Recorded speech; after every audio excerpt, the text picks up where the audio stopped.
Hello there, everybody. How are y'all doing? It's Katie here, the Mountain Mystic, and I couldn't be happier to be joined by Albert Mitchell today. This is big, you guys. I'm so excited for this. I've been waiting patiently for quite some time because not only am I bringing Albert on as a guest today, he is our first guest on the show. He has so much to share with you guys. There is so much wisdom in this man, and he has written a book. The book is out there in the world. He's going to share some from this book today.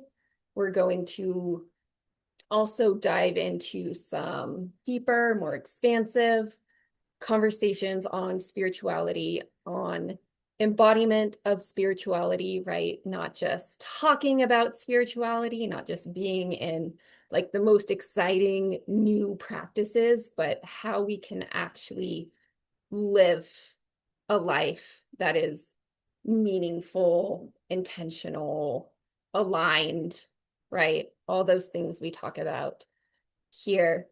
I'm going to give Albert an opportunity to speak for himself. But one more thing I want to say here at the beginning is not only am I bringing Albert on as a guest, but he is actually moving forward, going to be here on this show as a co-host. Albert is someone who I have had many spiritual conversations with, been in practice many times. And he is someone who can not only stand his own ground and speak as a teacher, but as we've learned, when Albert and I get together and start to have conversations and be in practice, there is a magic here that unfolds. And we've been playing with it for the last 2 years, and now we have found ourselves ready to bring it to you all in the world. So with that, I'm going to let Albert give a little introduction himself. Hi guys, I'm Albert. I am a practicing occultist, have been for over a decade. I've got a formal education in hypnotherapy, and as Katie has brought up, I am recently a published author. Um, show the book. It's the one. That's the one. It's out there in the world. We'll put a link to where you can find that. Um, yeah, I fascinated by all matters of spirituality. I've researched many different frameworks, practices, put a lot of them into my own practice and do my best to bring it forward into my day-to-day life and not just have it up here, but live it out. And I'm going to sort of emphasize this point here that um, the first time I ever walked into Albert's house, I look around and it is a library. And this man is a library of knowledge. But more than that, he is someone who isn't out there preaching knowledge. He is out with someone who is out there that is living it, that is living by example, not putting information in your face, but being the person that we need in this world, and has also been very methodically putting together a brilliant framework in this book. And again, I'm going to give a space to go into the book later on in this podcast. But before diving into it, I wanted to spend some time just sort of talking about bigger picture spirituality. I know that so much of what brought us together is, well, quite the long story, but it's two people who you guys, if you've been watching the show, you know a lot about my story, sort of my sort of weird, unique weaving of different spiritualities, right? I am someone who has pulled from a lot of different traditions, right? Sort of started out sort of dabbling in Buddhism and learned some basic meditation practices, and Then found that, I didn't totally jive with Buddhism. So I went over to yoga, right? And really took a deep dive into yoga and will continue to dive deeper and deeper into yoga because I found a stronger resonance there. But along the way, I also started learning about shamanism, right? Started learning about tantra, started all these different threads coming in. And with that, have formed sort of my unique version of spirituality in a way that speaks to me. And to me. Well, yes. And that's sort of getting to this point when I met Albert, was working as a bartender, and I started showing up to his bar, talking to him, and just bit by bit, sort of like chipping away at who this guy is and what he knows and what he practices. And over the course of a year, right? It took about a year of coming in maybe once a month or so, just kind of like something drawing me in, like something beyond the mind, right? There's a frequency there.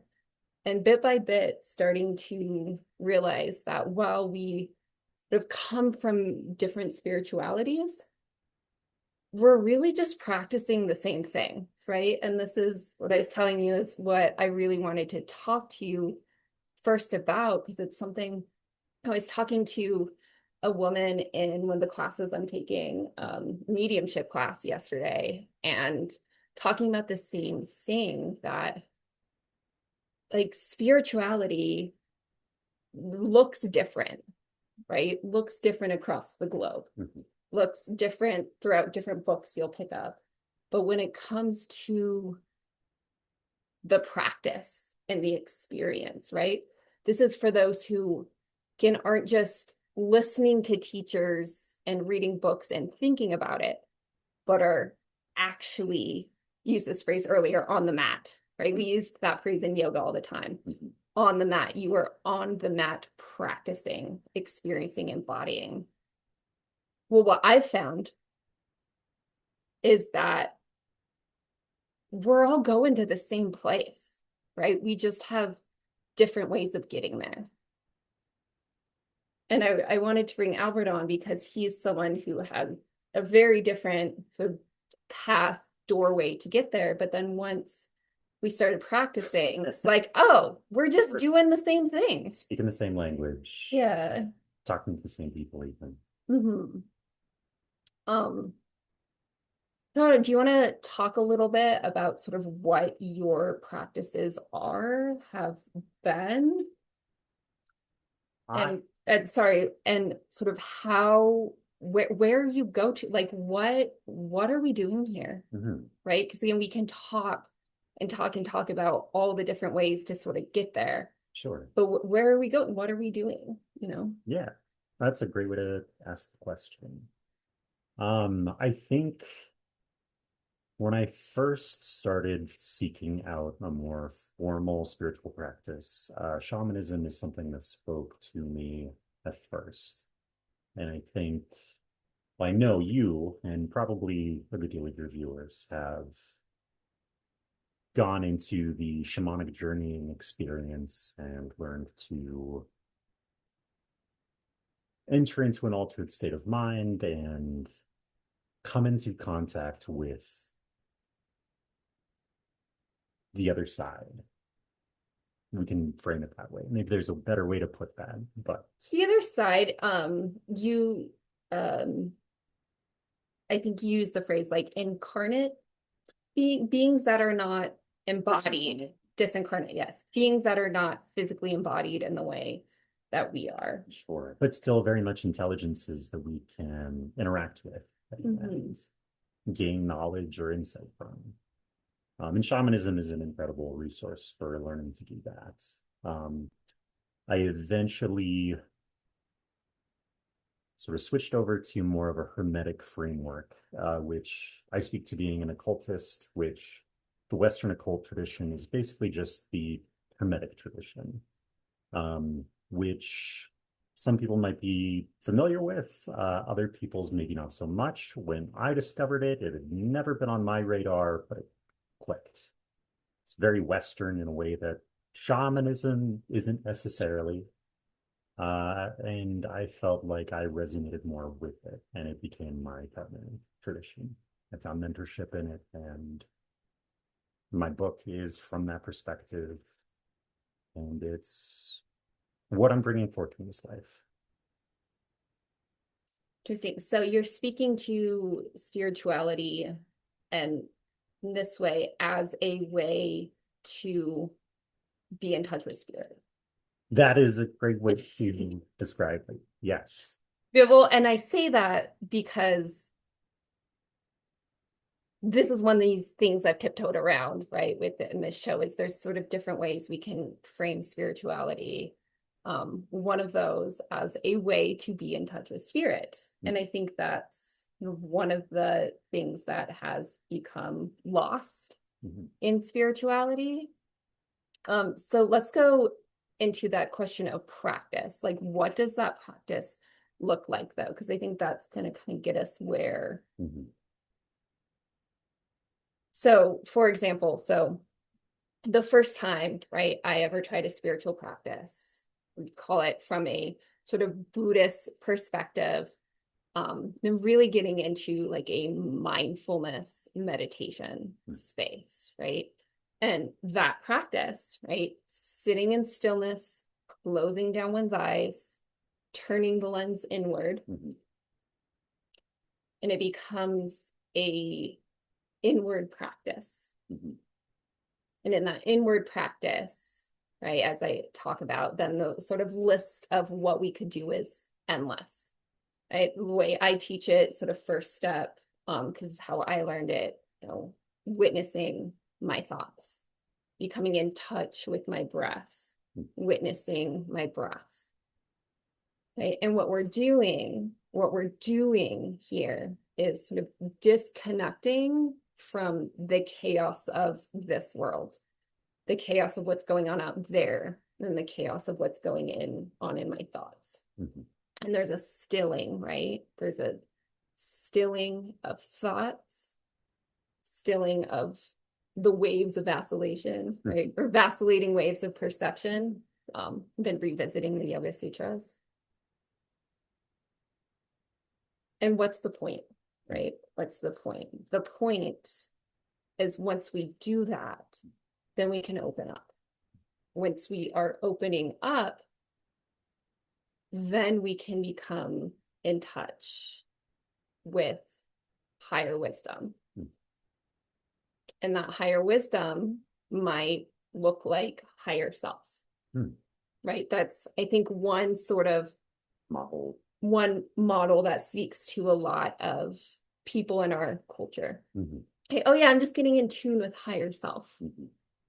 And that right there is powerful, getting in tune with your higher wisdom. Maybe you're getting into, right? We can use like higher wisdom, but also maybe that's in tune with heart, right? But maybe it's a step away from what we could call like the egoic, programmed responses that are just going on in our minds. Getting in tune with that higher wisdom. Again, that's just one way to do it. I have written a lot, talked a lot about how my favorite way to do this is to go trail running, right? This has been my spiritual, like one of the greatest spiritual practices that I've had is trail running. Because when I'm out there, it's another way that I can sort of let the big energies in my mind and body sort of move and come into a greater rhythm, resonance, and then from there, then I can open. And as I'm opening, then that channel opens and I can connect into this world in a way that can, whatever words we want to use here, is maybe higher or just more open. Right? So those are sort of two different practices I could name.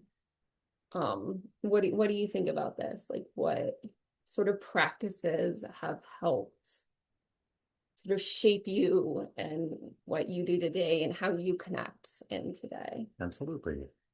I would say one of the most profound practices that I've done was Raja Yoga, which is a branch of yoga which is primarily concerned with focus.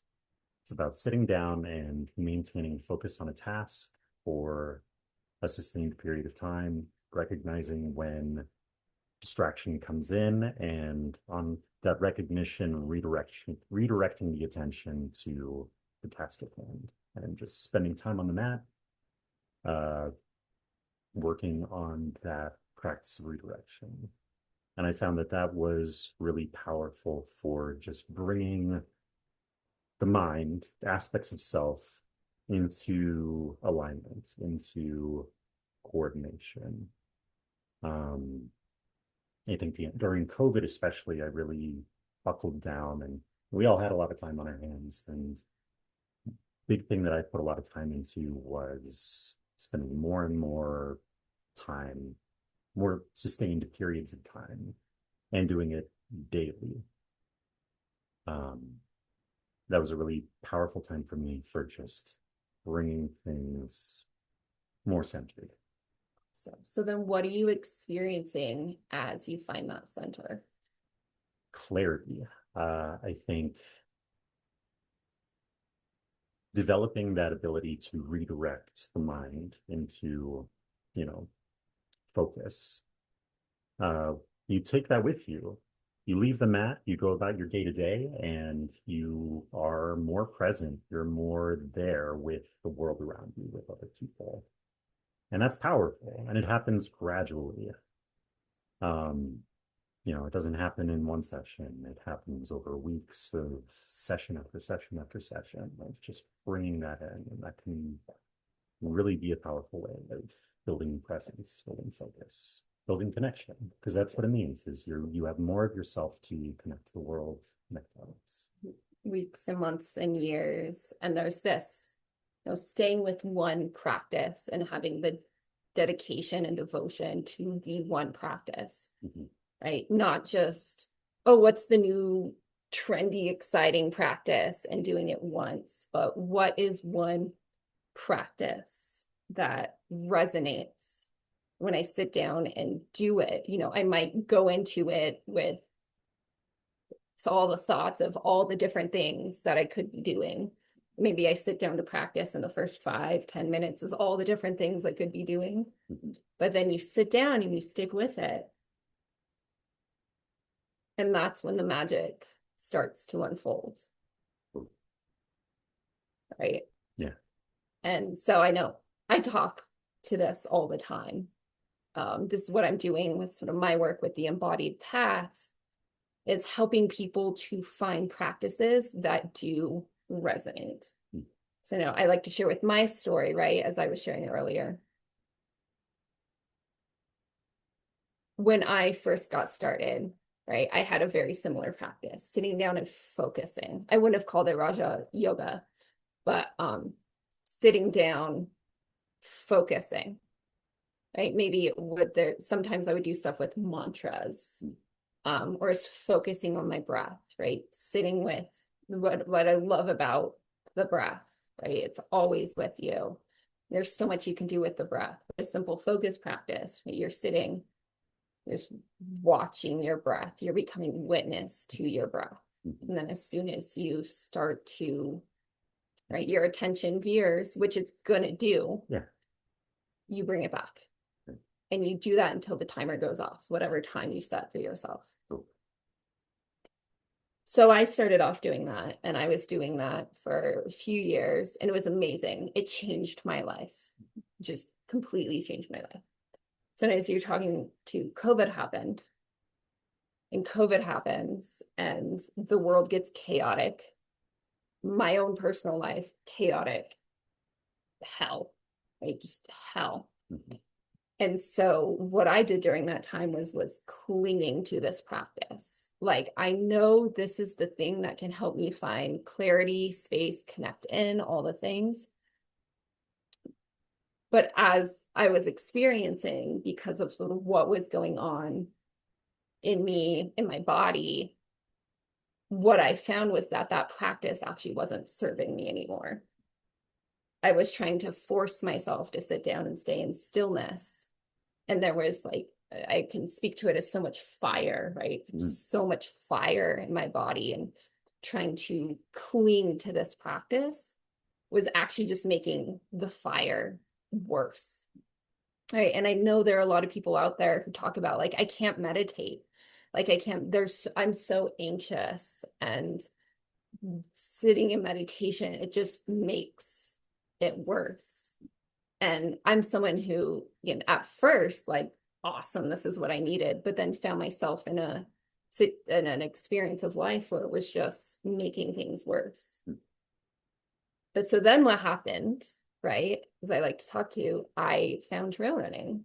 Well, I was already trail running, but I was leaning into trail running, and then trail running, right? Moving my body in that vigorous way out on the trail, out in nature.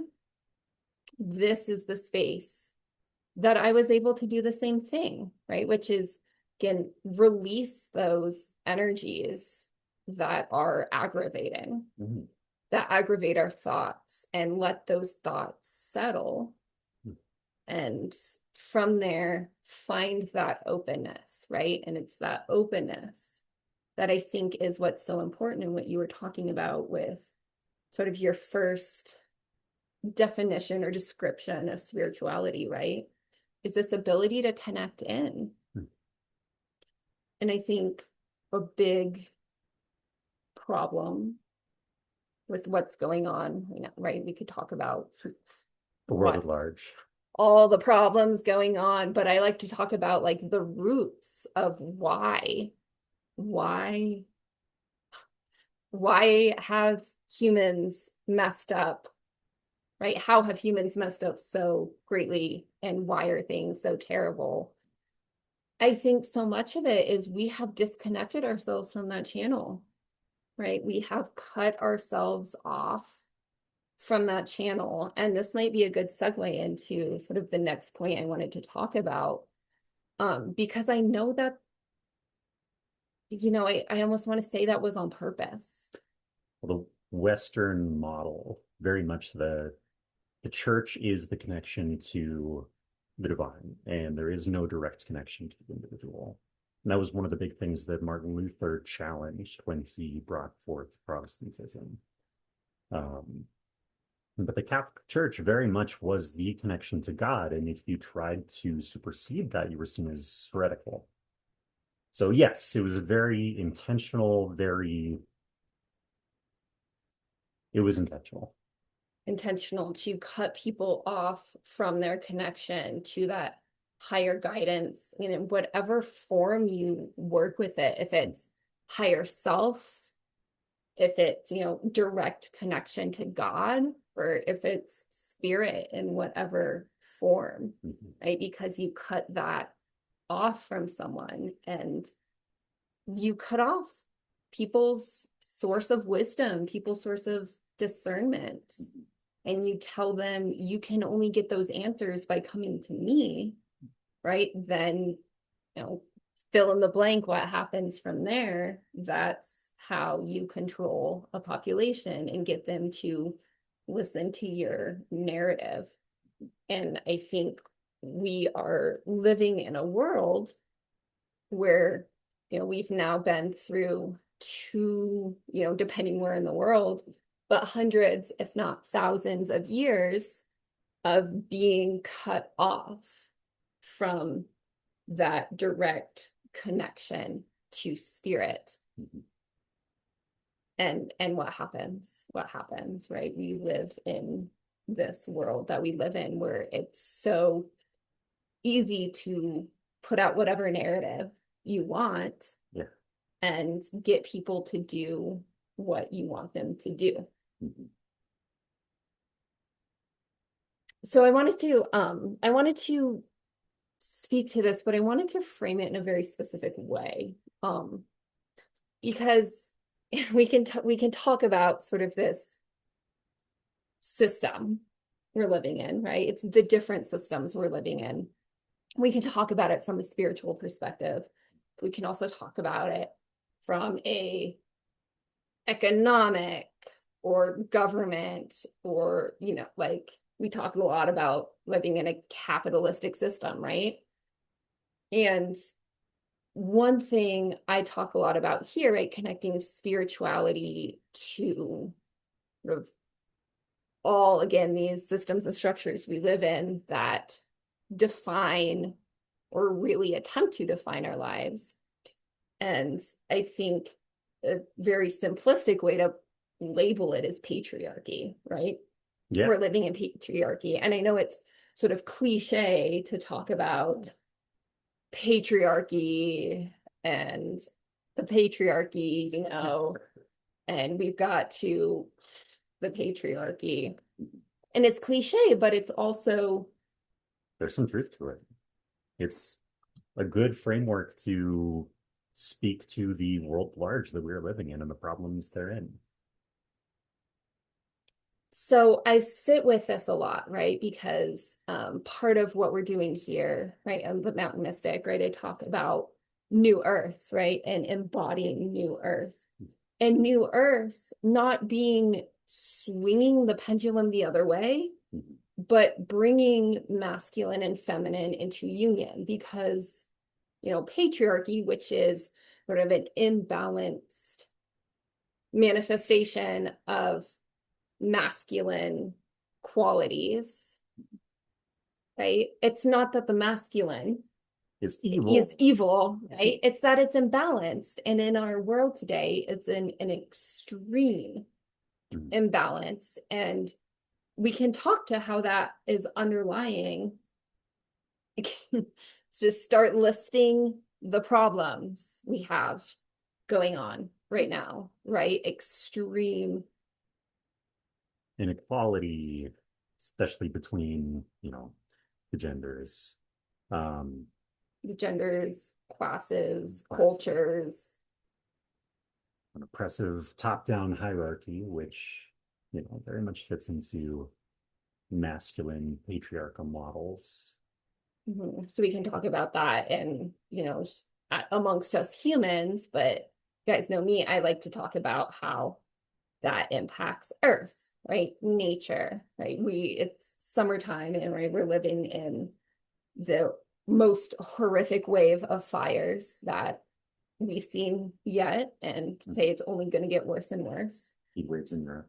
And it's just another manifestation of this festering root system that is patriarchy, right? And again, it's not about tearing down the masculine. It's about staring at the masculine and demanding that it show up in its higher, wiser, maybe we say more divine form, right? The divine masculine. Or at least just in connection to the feminine.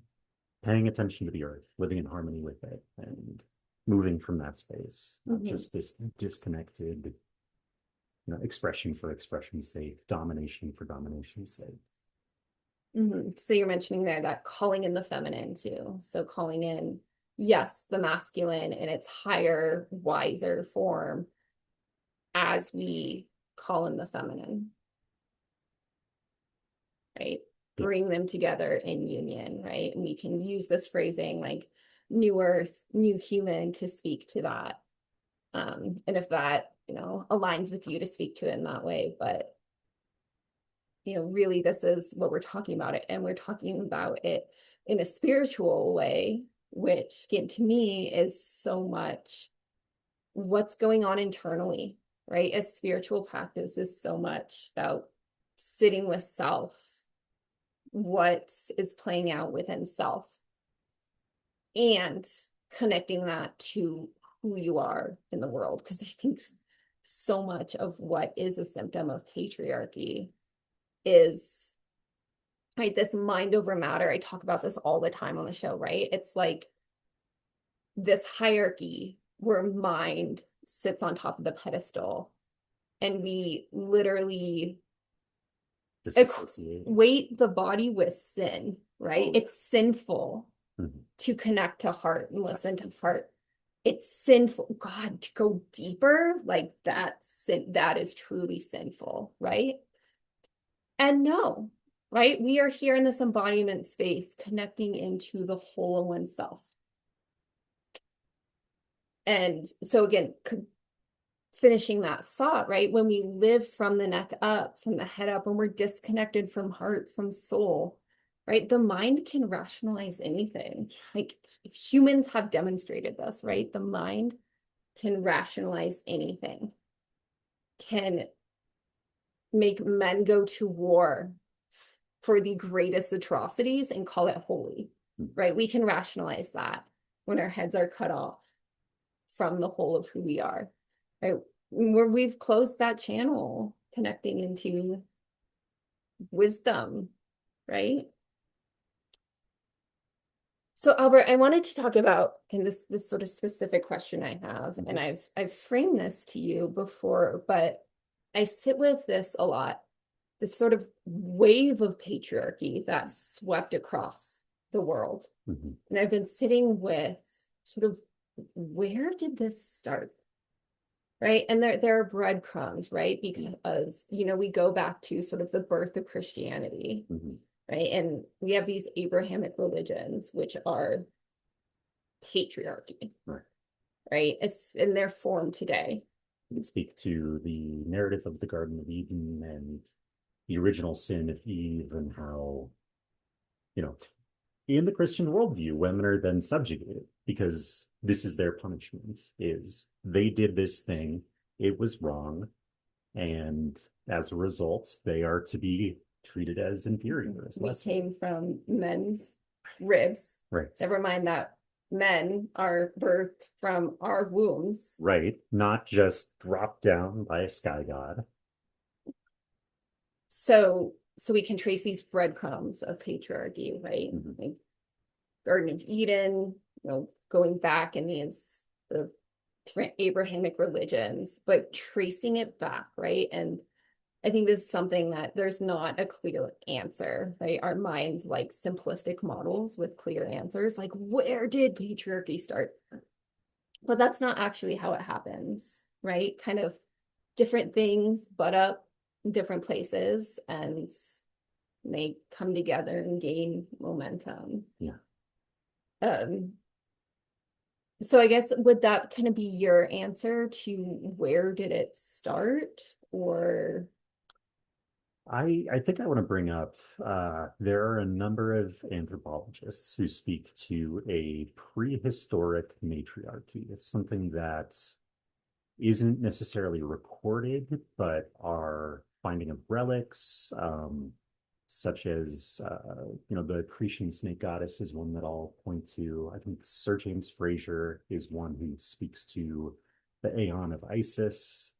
But there's this idea that it wasn't always patriarchal, but there was something before, something more nature-based and something that did hold feminine in a higher regard. And that the current wave of patriarchy is an inversion of that. And I want to speak to that. And I feel that the story of Genesis, the Garden of Eden, is an example of a sort of recording of that. I also see the story of Zeus overthrowing the Titans as pointing towards that as well. So we see in a lot of creation myths this established order that is overthrown. Zeus, who slays his parent, who has a belly full of children and becomes castrated. So,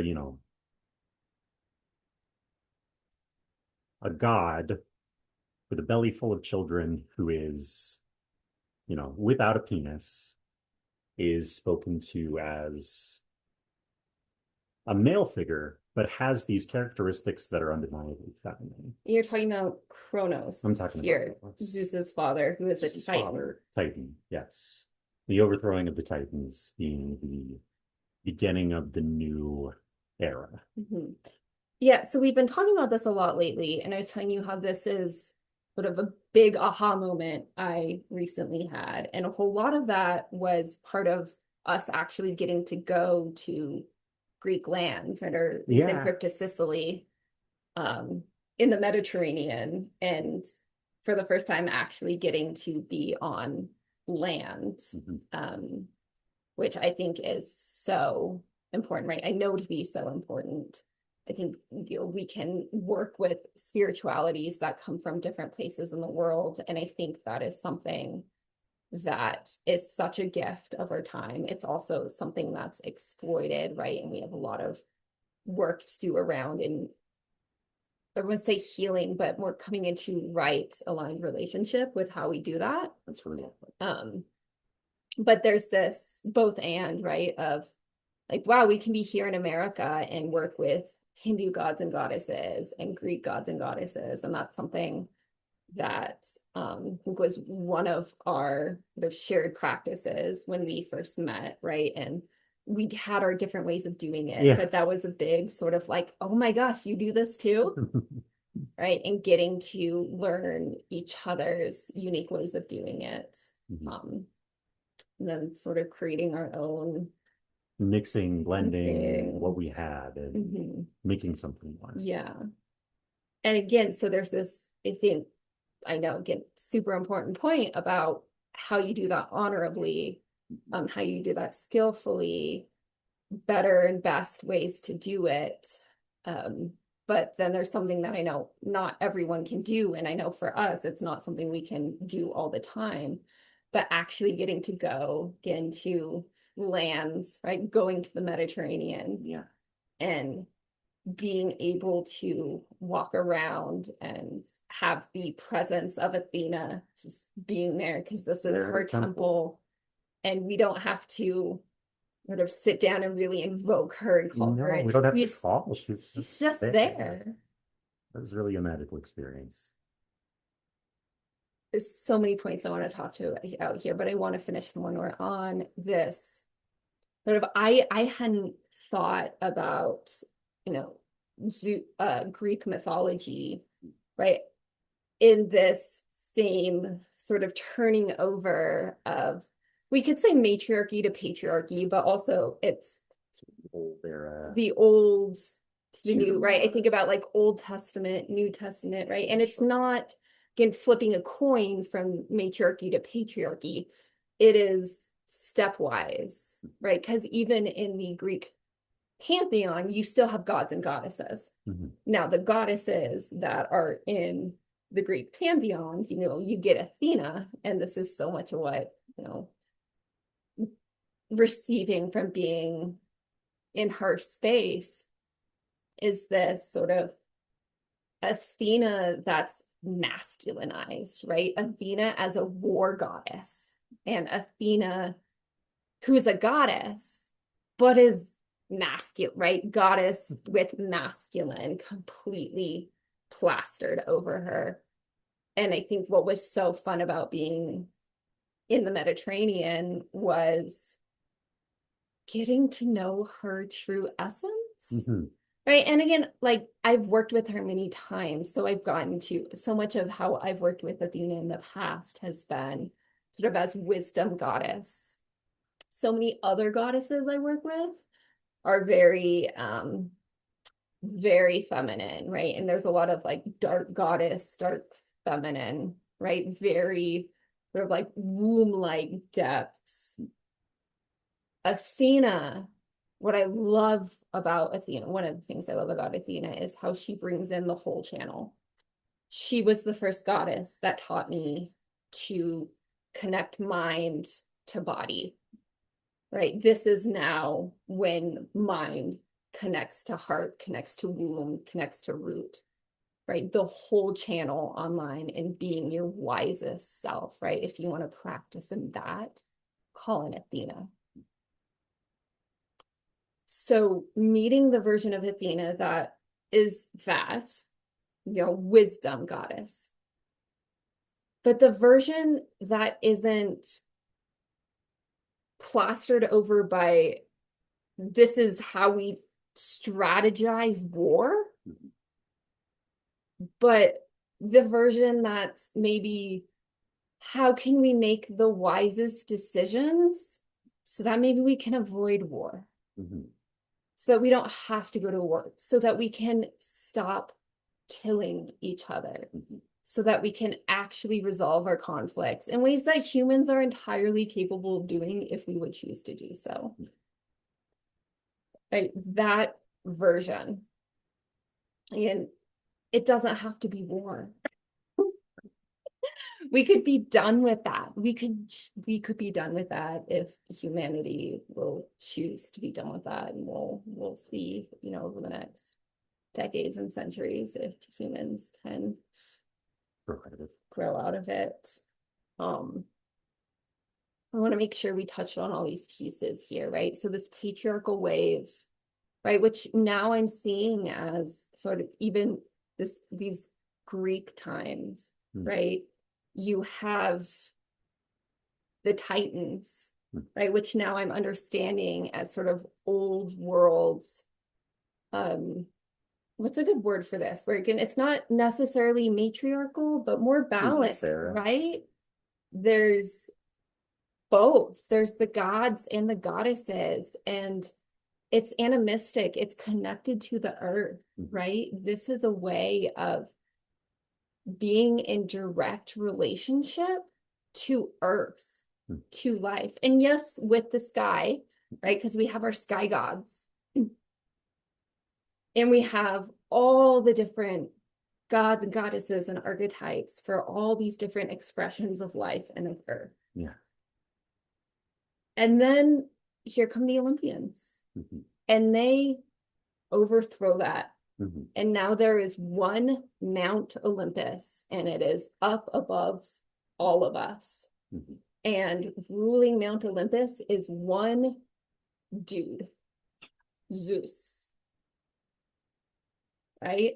And and we can see, so this happens in Greece, but I think it's also kind of happening in other places. But I see now sort of Greece and this Mediterranean area as one sort of powerful place where this is happening, right? Because then that starts to spread. Rome comes in, the Roman Empire, and we see this Greek figure, Zeus, then make his way over into Christianity and become God, right? All of our depictions of the Christian God, you see this all throughout the Renaissance. It's this bearded sky god. Which is Zeus. Yeah. Right? Which is Zeus. And they're not going to teach you that in the church. But like anyone who looks at Zeus and God, right? It's the same wave, right? It's the same wave of a singular guy being put at the top and everybody else underneath that. And then it's everything that then branches off from that. I want to circle back just a little bit and speak to so Sir James Frazer speaks to the progression of the aeons, and he speaks to the aeon of Isis, which is the prehistoric matriarchy, is how he frames it. And he speaks to the progression of the aeon of who's the green? The god of death, of the dead, the underworld. Hades. Not Hades, in Egypt. Sorry. Osiris. Osiris, the aeon of Osiris, which he speaks to as sort of the more patriarchal age that we transition into. I just want to speak to the aeon of Isis not necessarily being framed as perfect, as totally balanced, as because the Egyptians had everything figured out and everything was totally balanced. Great. Yeah, Absolutely. all those slaves building everything. Yeah. Right. But there was something in the aeon of Isis in this prehistory. I think it's generally depicted as a time where animacy was more prevalent, where connection to earth, connection to the cycles of the earth, to the seasons, these were things that were held in high regard. And there's so much value there. Well, and think about value in regard to people figuring out how to live with the cycles of the worlds in the highest, wisest form, because if not, what happens to you? Yeah, that's Right? it. You die, You die. right? You die Right. because if you can't figure out how to live here on Earth with the cycles in a wise way Hmm. and not just intellectually think about it, but actually embody it and living it, you die, right? Yeah.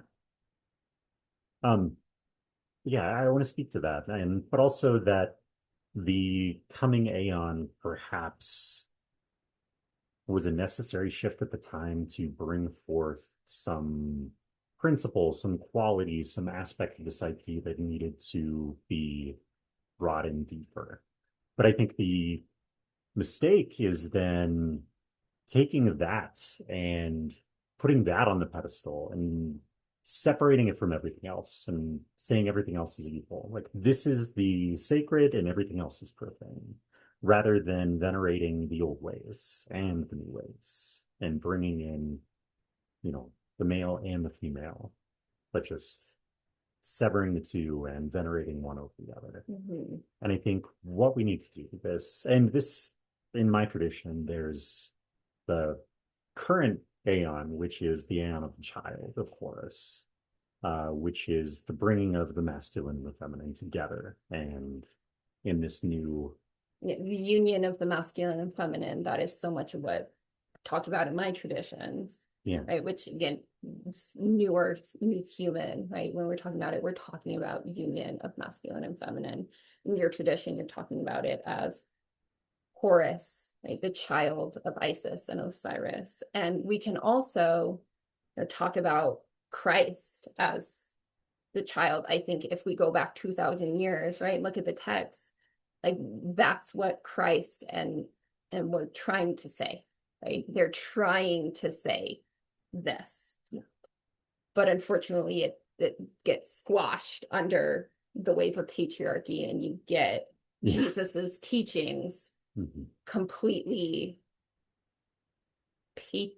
patriarchal, whatever, Yeah, masculine. he's thrown to the pyres of the Roman wave.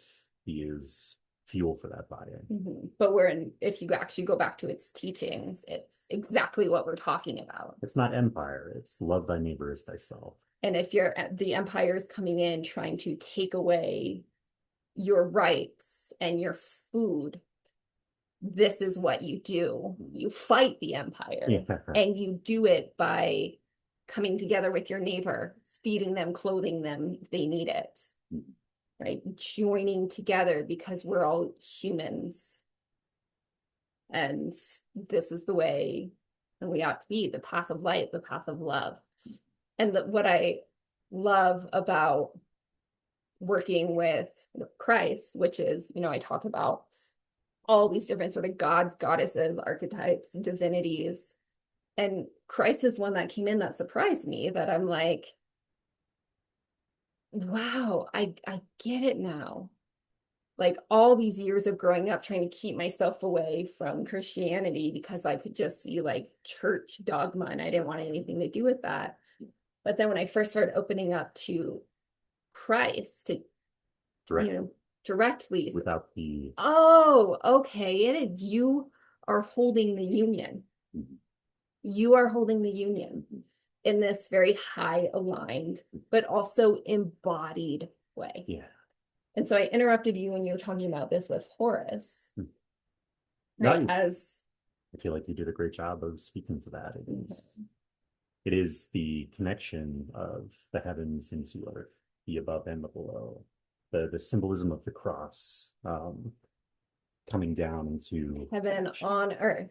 yeah, I love working with the symbolism of the cross in this way. So get me being all about having to bring our spirituality down to earth, right? I think this is the lesson of our time, mhm, right? This is how we are moving, right? You were talking about the pendulum swing from matriarchy to patriarchy and how that, the pendulum swung too far the other way, but now we have to bring it back. And the center. so to center, not over into matriarchy again, but union, right? Is religion and spirituality, and we can point to this, right? This is so much of the theme I'm writing in my book right now, is how everywhere we look, we've done this, you know, Christianity being a powerful example of it.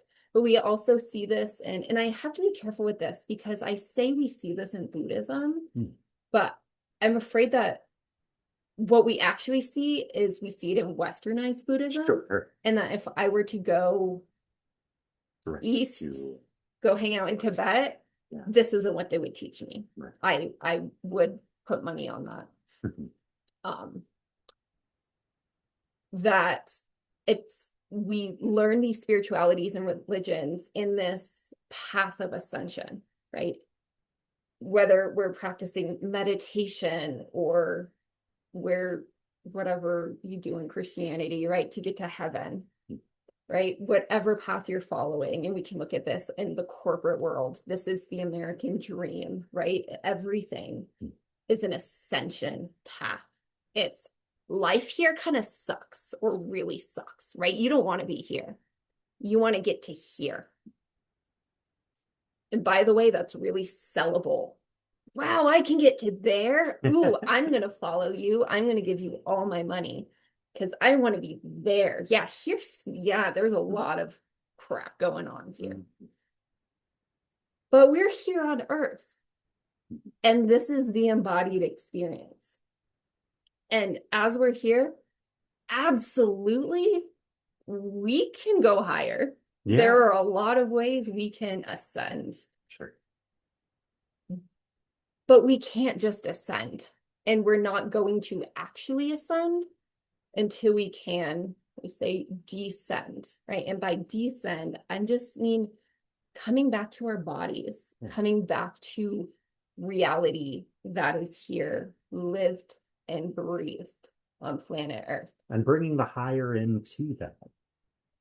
Yes, that it's not about trying to get up to the heavens so I can live there eternally in bliss. It's about, I'm here now. Let me open to the heavens. Let me open to God. Let me open to whatever higher wisdom there is and bring it down so that I can live my life with more light, with more love. And that's awesome for me. Yeah. And that's awesome for everybody in my circles. And if everybody on Earth is doing that, that's how we create New Earth. It's not by lifting Earth up to heaven, to some eternal state of bliss where everything is perfect. It is bringing heaven here into our lived experience. And yeah, that means we're still going to have challenges, right? Because we're humans and we're embodied and this is Earth. But we'll be able to actually work through challenges in a way that is wise, in a way that is aligned, in a way that doesn't make things worse, right? Because that's where we are now.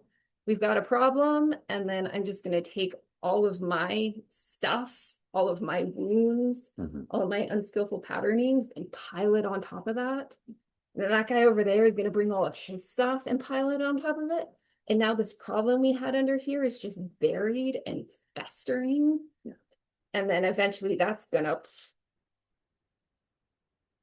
and that's the world we live in now, right? Where everything is exploding because it's just been people's crap piled on people's crap on top of problems that we actually need to address, but can't address.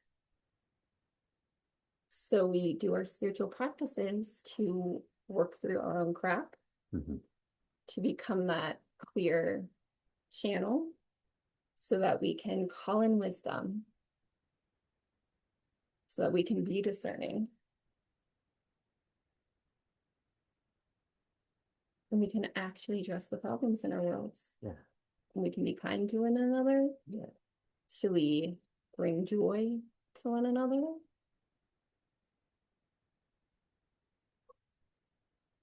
Well, all right. With that, I think we should turn our attention to Albert's book. I don't think we have a whole lot of time left. We've been talking for quite some time, but what I do want to frame is this is really just an introduction, right? It's an introduction to Albert. It's an introduction to a far less filtered version of me. It's an introduction to sort of the places we get to go when we're conversing together. And it's a introduction to the words fail me, right? The amazing wisdom in this book. I know Albert and I have been in conversation about sort of having a regular practice, right? Bringing you guys a regular practice of from the Zodiac. This is really a book on the Zodiac. It is a book on an old spiritual system that you have spent a decade working with. And I'm going to say sort of upgrading, but also more bringing into alignment, right? Bringing in that wisdom so that a framework that we're all familiar with becomes more readily accessible. And I know for me, in my experience, it makes sense, but not just in a way that my mind is on board, and my mind is on board. It is reading this book, it was lighting up. But more than this is a way that can be practiced. And as we practice it, it can be embodied and it can be lived. So Albert, can you just spend a few moments telling our audience about your book, sort of what it's about, why you wrote it, how you wrote it, and how it can best be used? Absolutely. As you said, it's a book on the Zodiac.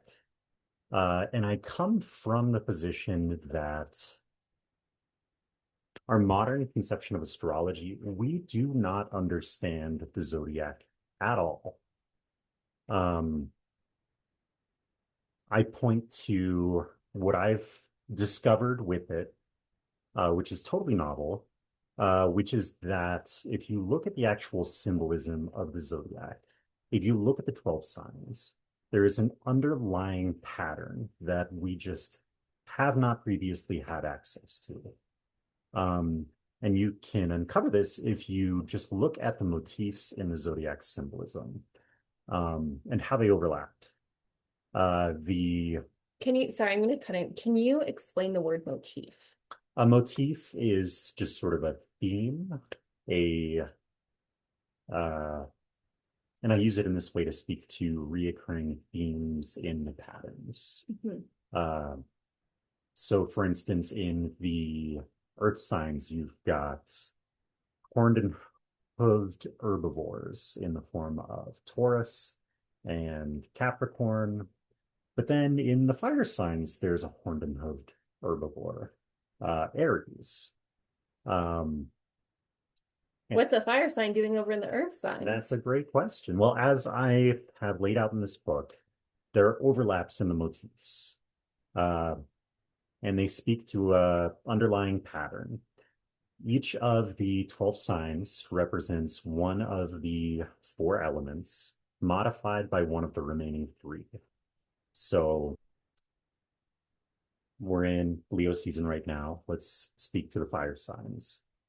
So there are three fire signs: Aries, Sagittarius, and Leo.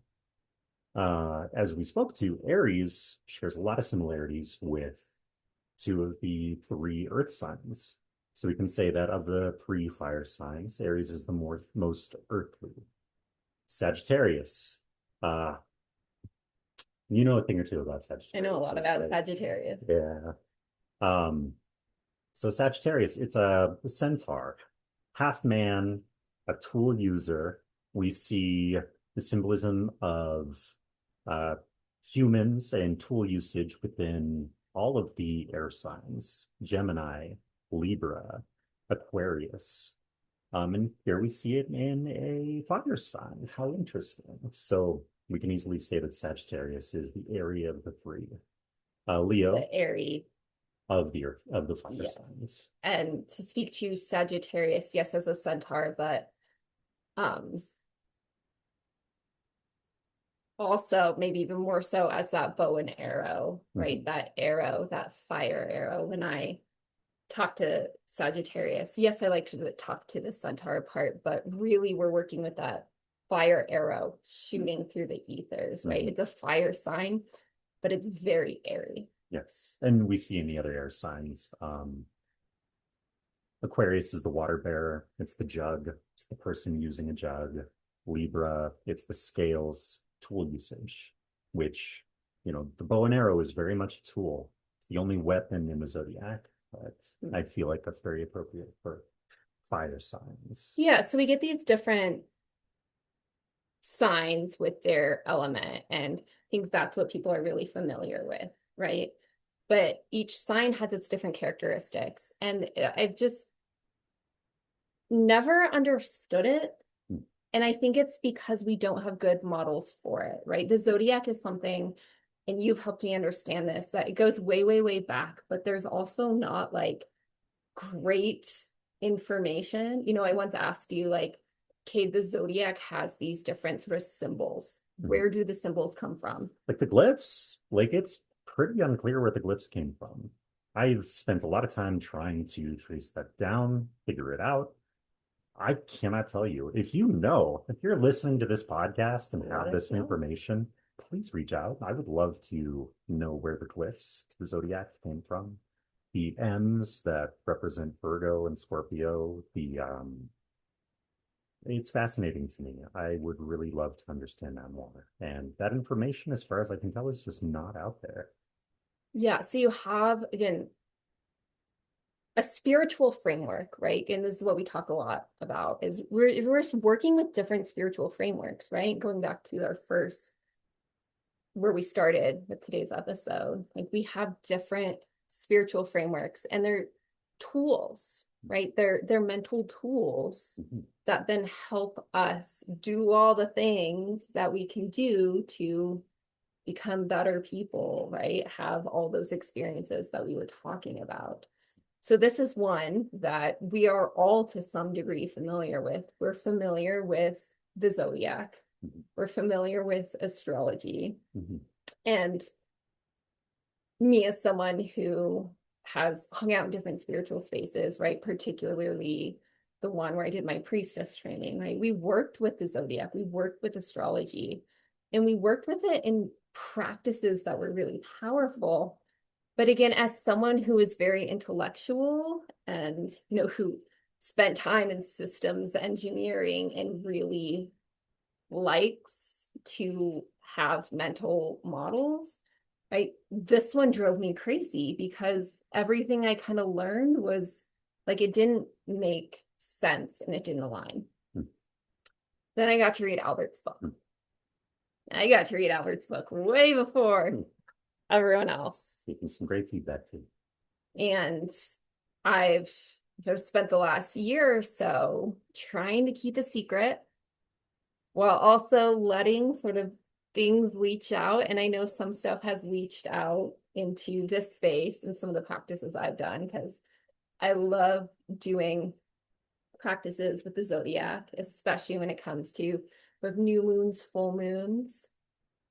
I love working with Sagittarius because I am a 7x Sagittarius. I've gotten to learn a lot about Scorpio, my very powerful Scorpio here. But I do want to say that what I love about your framework, Albert, is that it's not tied to astrology. Hmm. It's not directly tied to astrology. It doesn't have to be tied to astrology. We can connect it to astrology if we want to play in that space. And you guys, know I like to play in that space. I think it's fun. I think it's useful. Mhm. But it doesn't have to be. And I don't think anywhere in your book do you ever connect the zodiac to your birth sign. And this is what working with the zodiac in relationship to your sun sign, your birth sign means. Mhm. Again, you can do that if you want, Absolutely. if that's a different sort of spiritual framework you've worked with. But what you've done instead is created a holistic framework, and saying that this is what it means to be a holistic, balanced person, right? We can use the four elements as a way to come into balance. Yeah. Can I speak to that? Absolutely. Yeah, I very much come from the perspective, and like I've spoken to, I come from the Hermetic tradition. And a big tenet in the Hermetic tradition is the as above, so below, as within, so without, as the universe, so the soul. So we've got this old school model of the universe, which is what the astrological model is. And I am approaching that not as an external model of the universe, but as an internal model of the soul. And we are all complete beings into ourselves. We each have all of the aspects of self necessary to be a fully functional human being. And the different signs of the zodiac are extremely useful in describing what these qualities are. Um, and so it's the microcosm of the macrocosm. Here are these universal principles that make us up. They are what come together to make our personalities. And they might come together in varying degrees of uh, eloquence. Um, and this book is about naming them, about showing how they interact, how they could be interacting, how they might be interacting in less than skillful ways. And just providing a structure for self that is aligned, at least within the principles that are outlined by the four elements. It's powerful. Skating. It's powerful. And the way you write about the elements, their relationships, and their relationships to each sign. Again, it's a way that, it's like reading the book, in the book, later on in it, you talk about one way, your way to work with these signs. And I found that just reading each chapter, right, you're reading the chapter on Leo, and it's a transmission, and you can just feel it working in you, right? As you're reading it. And then again, also, right, you speak to one way you can work with it in there. And It's very ceremonial. And it very much is inspired by the tradition that I am a part of. And my actual framework for working with them is sometimes a little different. But I'm a big fan of ceremony, and there's a lot of emphasis on ceremony in the Hermetic tradition. And I have spelled out a pretty straightforward way of doing that. But more so, what I've provided are just a series of tools. And I think anyone with skill in this realm will be able to take those tools, say, this is what I resonate with. I see this as useful. Or maybe just like, this is all alien to me. Maybe I should experiment and see what works and what doesn't. And it's just about putting those tools in front of people and giving them access to them and letting them do with them what they will.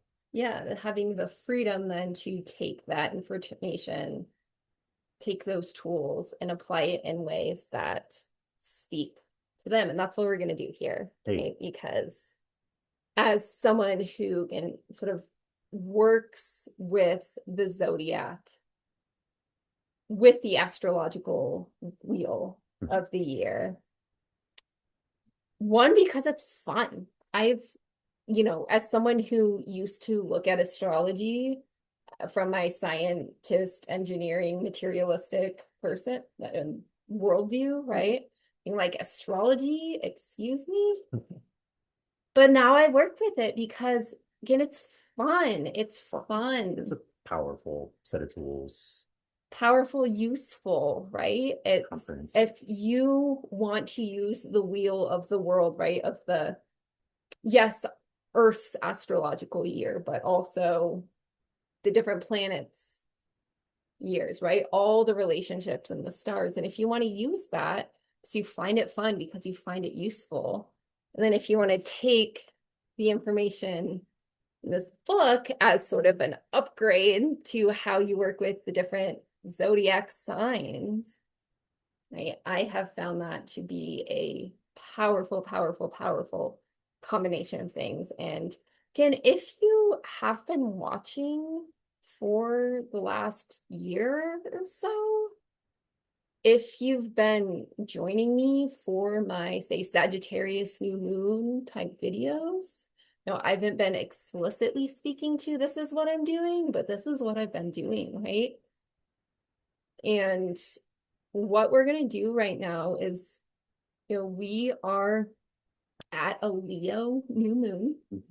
We're recording this on Monday. The Leo new moon is on Wednesday. So I thought we would work with Leo. And if you're watching this, right when it comes out, this Leo new moon is going to be relevant to you. But if you're watching this, 6 months from now, 8 months from now, whenever you're watching it, you can call in Leo. You can always call in Leo. And shall we go for it? Can I speak a little more to it just to preface the practice we're Whatever about you to do? think we need. Awesome. I might be reiterating things a little bit, but the framework that I have established here is that each of the 12 signs are one of the four elements modified by one of the other three. We talked about the three fire signs, Aries, Sagittarius, and Leo. Leo is fire modified by water. And a really good way of understanding how these principles interact. Fire is all about force, outward expression. It is the radiant heat.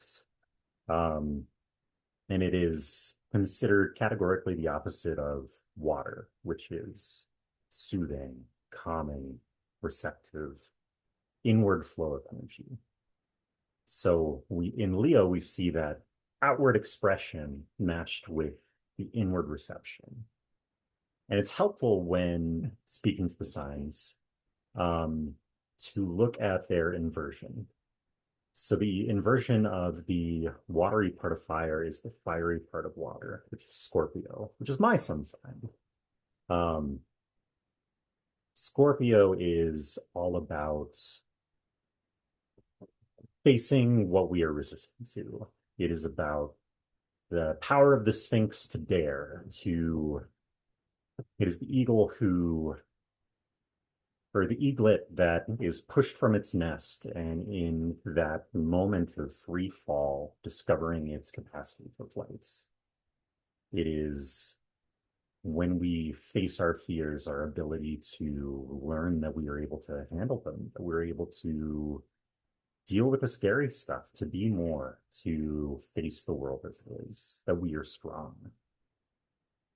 And then Leo is taking that charge, taking that energy of life, that awareness of self, and bring it forward, to own it, to express it, not just to face what we are afraid of, but then to be the entity that is able to face it and express that, to just outwardly show that we are the lion, that we are this fierce, fierce animal. Leo is ruled by the sun. It is the only one of the signs that is ruled by the sun. And the sun is light. The sun is powerful, outward expression of light. And the lion is not a tame little kitten. It's not the gentle light. It is the brilliance, the radiance, the ferocity of light. And I think that's what we are going to speak to today, what we're going to call in the practice that we're going to go through. That brilliance, that radiance, but what I also want to name here, right? Because when we talk about sun, we're often talking about a very masculine Mhm. archetype, and that is Leo. Mhm. But then you also have this watery, Mm. receptive quality Yeah. that you're bringing in here, where we've talked a lot about balance and imbalance of masculine and feminine, and there's certainly sort of the sun, the lion that can be in that pendulum swing so far into masculine energy of that form.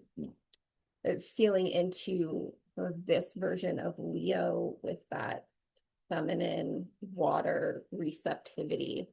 So you're not getting pulled too far, right? You still have that receptivity. Mhm. I wanted to read one quote that you had in here. Let me hopefully find it real quickly.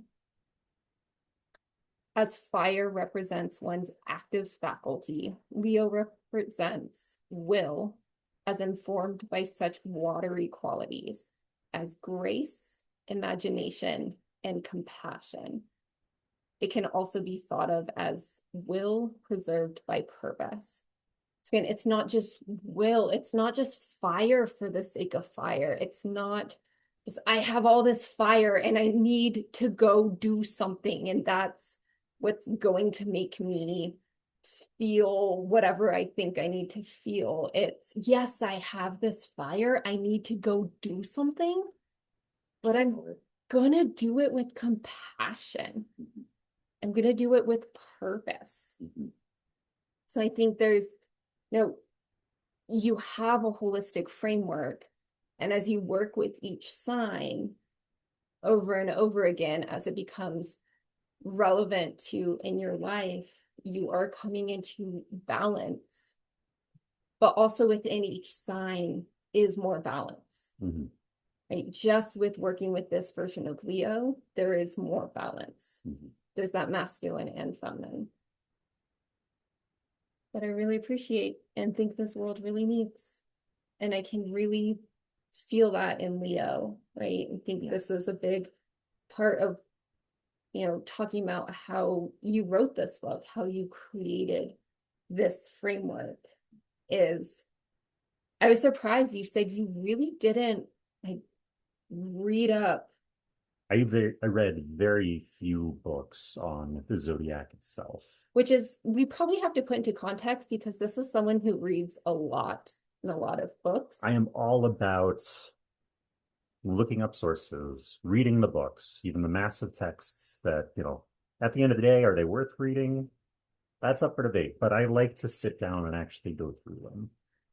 Well, Um, here you're speaking to the importance of, like, yes, I read on the Zodiac, but I didn't bring this book through by reading everything there was to read on the Zodiac. You brought this book through by working with the energies in the Zodiac. exactly. And why I chose to do that this way, um, was because I found this structure. I found this underlying system, and I recognized that it is just not out there. There is no recognition for this framework. And I wanted what I brought through to come through the framework itself, not just what other people have laid over it without understanding what it is at its core. Um, and so it's very much going to base principles of the elements and using those as well as how the different signs relate to each other in context and using that as the thing which has inspired my understanding of the zodiac. And in a lot of ways, there's a lot of overlap with how most of, you know, astrologers will view the signs. There are exceptions. I think the biggest one is probably my interpretation of the sign Capricorn. Um, if you look, what I have seen, looking into what modern astrologers use to uh, personify Capricorn and the qualities that people born under it tend to exhibit. You see things like being hardworking and forceful and not really giving much budge. And these are all qualities that I might more closely equate to that of Aries. And the ram and the goat, very similar animals, but Aries is the fiery or the earthy part of fire, and Capricorn is the watery part of earth. They are very different. Well, and Capricorn is a sea goat, Capricorn is a sea goat. It's right? not Which just a is goat. often overlooked, right? We kind of have this idea of Capricorn Mhm. as goat. So again, very similar to Aries, ram, Forceful, up the mountain, but again, Capricorn is a sea sea goat. goat. So it's got the watery in there. And that's in those qualities, that's very much kind of brushed off, I would Mhm. say. So but I love how again, just sort of working with the signs directly, the energies directly, and how you've created this framework, but then how the framework again matches up with, right? There's all these different symbols and different ways we work with the zodiac again, like the sea goat. So it makes sense, right? There's alignment there. It is a sea goat, it is water, Mhm. but it's something that's overlooked often. Often overlooked. Okay, so I'm going to bring us back to Leo. Yeah. So again, we are here in Leo season. We are moving into new moon. It's not just a new moon, it is a new moon eclipse. We are in eclipse season. They happen twice a year. These are a big deal. Eclipses can be big portals for sort of letting the old fall away, calling in the new. We've got a new moon eclipse. It's all happening in Leo. So again, maybe you like playing the astrology game, you want to lean into those energies. Whether or not you're watching this when that's actually happening, the energies here, we're working with it, so you can totally tune into it. If you just want to lean into the energy of Leo, again, this is all about what resonates for you. If it aligns, if it resonates for you, call it in. Mhm. If it doesn't, just let it go. That's it. How are we gonna do this? I would love to read the hymn that I've written to Leo.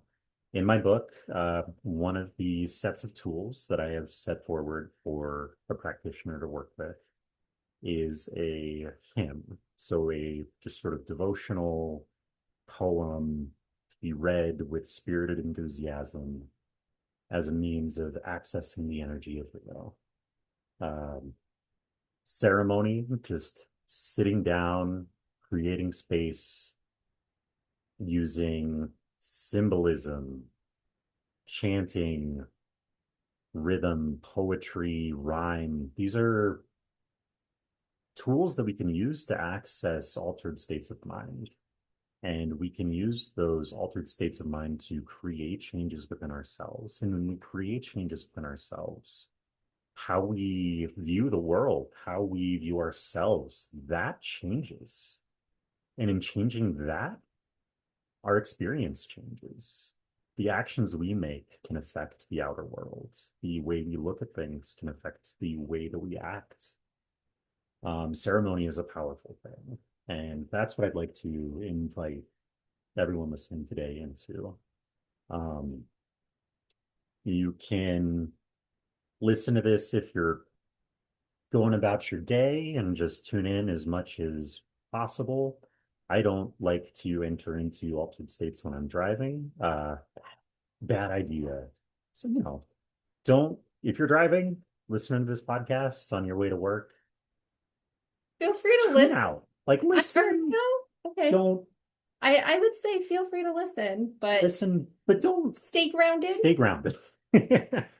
Don't fly off into the ether and forget where your car's going. You can pull over, maybe do that. You could do that, or just, listen to it when you have a chance. Quiet moment with yourself is a perfect time to listen to this.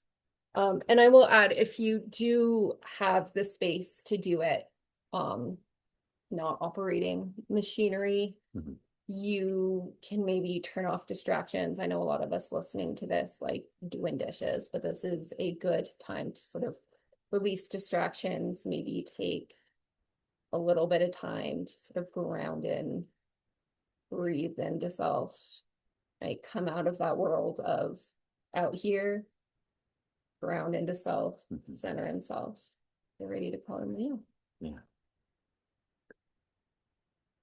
All right. This is the hymn to Leo. O regal sun, who the wicked despise, may your mane of rays illume the skies. My throat is dry for just one taste of your reserve of feline grace. By your light is this world redeemed. May you forever reign supreme. Your eminence lasts through the ages, as your brilliance ever blazes. Make me witness to your glory. Reveal to me all that is holy. Through your grandeur may I shine bright, as radiance consumes the night. Enlist my will in heaven's work, as above may it be on it. What I like to do is imagine the sign for Leo, which is the solar disk with a lion's tail. I like to imagine that above me, radiating down. I like to feel into the vibration of the lion coming from that sign. And I like to bring it to the top of my head,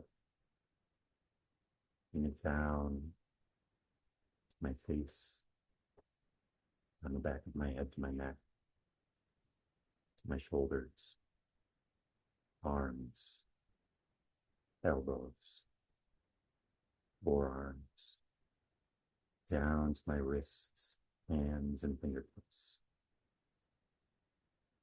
From the front of my torso and my back, my abdomen, down to my hips, down to my legs, my knees, down my ankles, my feet, my toes.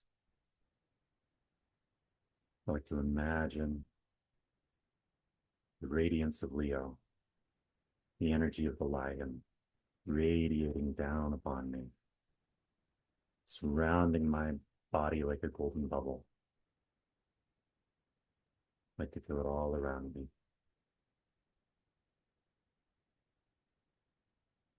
Just take a moment to sit in that,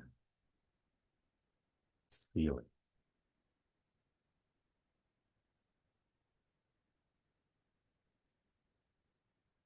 Feel as it permeates throughout you.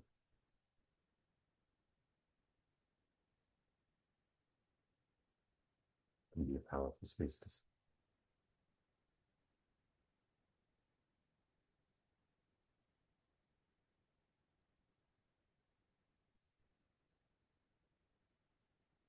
Take them there, too.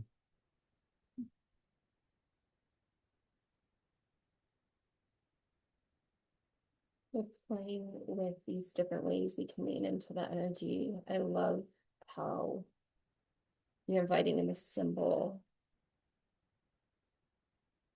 And as I'm sitting here with it, I'm sort of playing with the elements themselves. Okay, so Leo as fire, right? And there's this fire me. And I know we've been sitting in this like really hot, right? Like fire, like we've been over here hot. And like that Leo reminds me like there's water here too. So if there's too much heat, lean into the water. Just playing with the water and fire elements in my body. And there's this sort of curious asking, like, what do I need? And maybe, for example, you're in your heart, like a heart, what do you need? You need more Leo fire.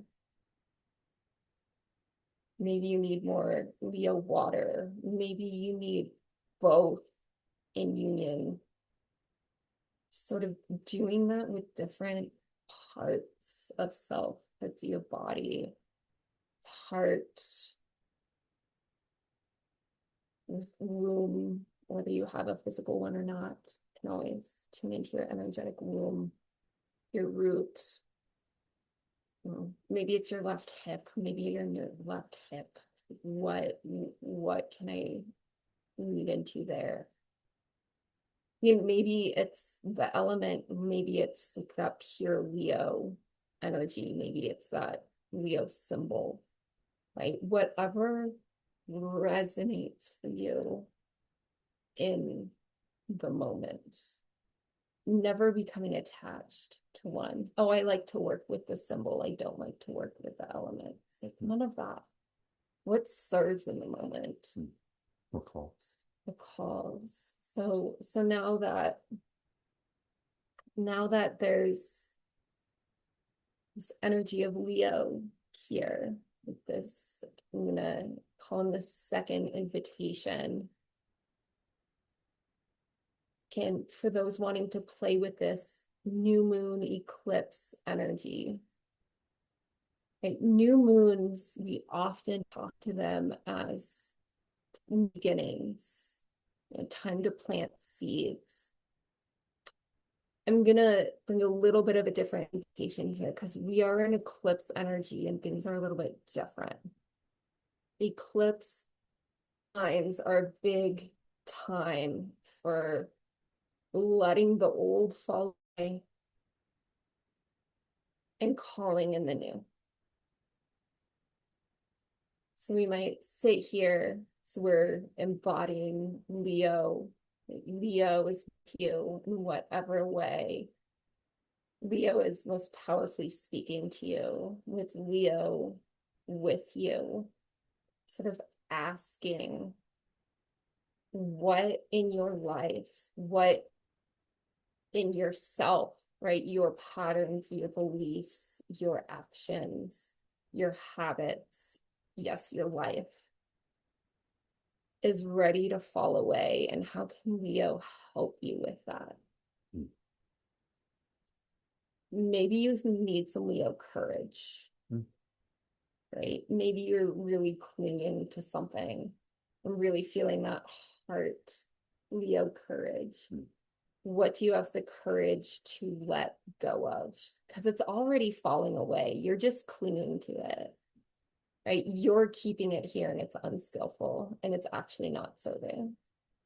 So can Leo, that fiery courage, help you to let go?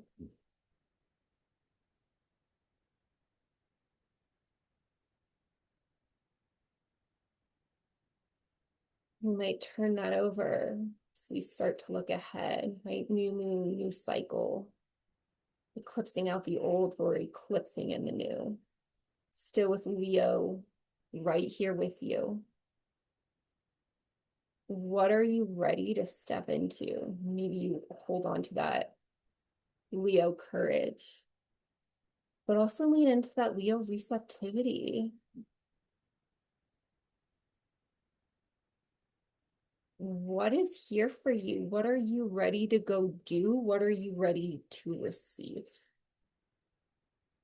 And I like this both and. I really like this both and of Leo. It's doing and it's receiving. It's not doing for the sake of doing. And it's certainly not just gimme, gimme, gimme. I'm going to manifest this just because, like, maybe there's a time and place for that, but that's not Leo. Fire, we're doing. And in doing so, we're going to get to receive. Does that feel That's aligned? To do that, we also have to let the old fall away, right? That's so much about this time, but also any time in your life, right? The old falls away and the new comes in. With Leo right here with you, what are you going to let go of? Because it's already falling away. What are you opening to? Maybe you're planting a seed here. Maybe you're planting a seed.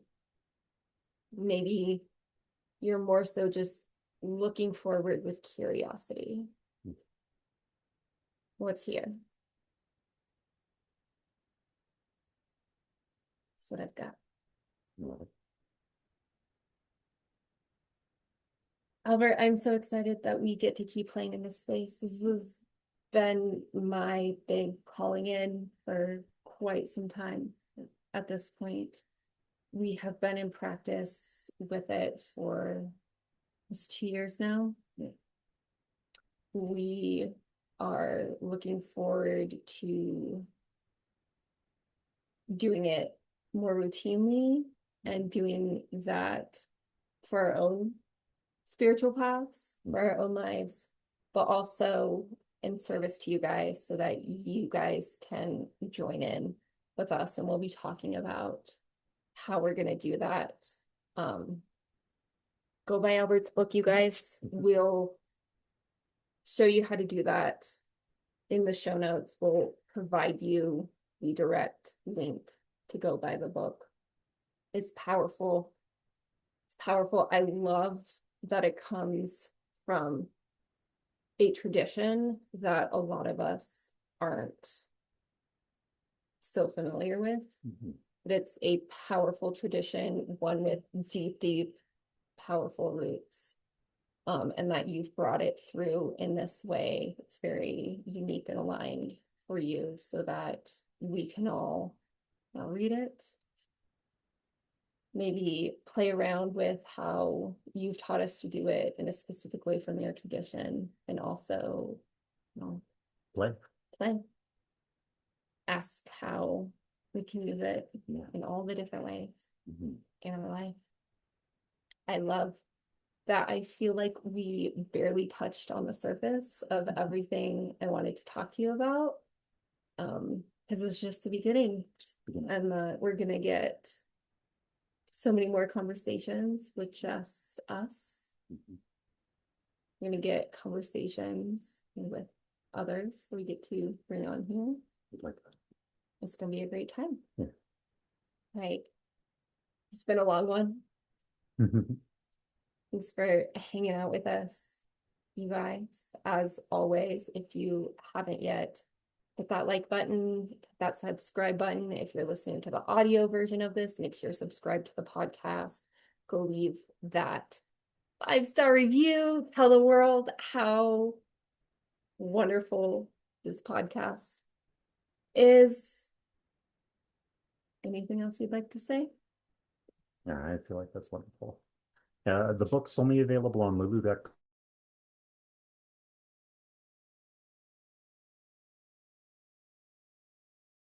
That link will lead you to Lulu.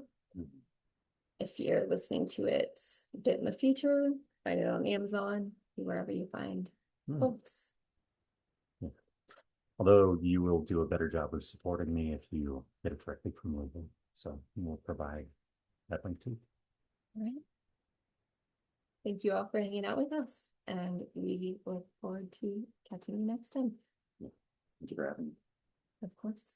Thank you for being here.